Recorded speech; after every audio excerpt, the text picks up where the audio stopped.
आपके मन में यह सवाल आया होगा ना कि मैंने राधा से प्रेम करके रुक्मिणी से विवाह क्यों किया। आपके मन में यह सवाल उठना उचित भी तो है, क्योंकि जब भी प्रेम की मिसाल दी जाती है तो मेरे और राधा के प्रेम का नाम सबसे ऊपर लिया जाता है। मेरे और राधा के प्रेम को जीवात्मा और परमात्मा का मिलन कहा जाता है। सदियों से पीढ़ी दर पीढ़ियां मेरी और राधा की प्रेम कहानियां पढ़ती चली आ रही है। यह सवाल खुद राधा ने भी मुझसे पूछा था, हे कृष्ण, तुम मुझसे विवाह क्यों नहीं करना चाहते? तो मैंने राधा को बताया कि कोई अपनी ही आत्मा से विवाह कैसे कर सकता है राधे। वैसे भी विवाह के लिए दो लोगों की आवश्यकता होती है और मेरा तुम्हारा अलग अलग अस्तित्व ही नहीं है, तो हम एक दूसरे से कैसे विवाह कर सकते हैं राधे?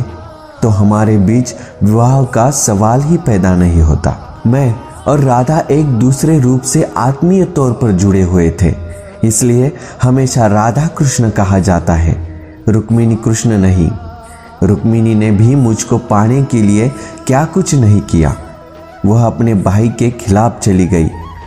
रुक्मिणी भी राधा की तरह मुझसे प्रेम करती थी।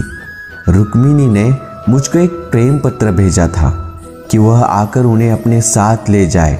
रुक्मिणी का प्रेम पत्र मेरे दिल को छू गया और मुझे रुक्मिणी का अनुरोध स्वीकार करना पड़ा। फिर रुक्मिणी मेरी पत्नी बन गई। वही दूसरी तरफ मुझे और राधा को विवाह की आवश्यकता ही नहीं थी। हमारे प्रेम को शादी का बंधन नहीं चाहिए था। वैसे भी मैं चाहूँ तो राधा से विवाह करके बहुत प्रसन्न रह सकता था, लेकिन मैं ये जानता था कि मेरी राधा प्रसन्न नहीं रहेगी। यदि यह विवाह हो भी जाता तो राधा को अपने माता पिता और परिवार को त्यागना पड़ता। यह दुख उसको चुभता रहता कि उसके कारण मेरे माता पिता को कष्ट भोगने पड़ेंगे और राधा के इस पीड़ा से मुझे कैसे प्रसन्नता मिलती। आप जिनसे प्रेम करते हो उनकी भावनाएं नहीं, बल्कि आपका प्रेम भी जिनसे प्रेम करता है उनकी भी भावनाओं का ध्यान रखना भी हमारा कर्तव्य है।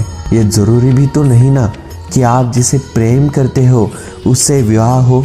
यही तो मेरे और राधा के रिश्ते की सबसे बड़ी खूबसूरती है। तो प्रेम से बोलो, राधे राधे।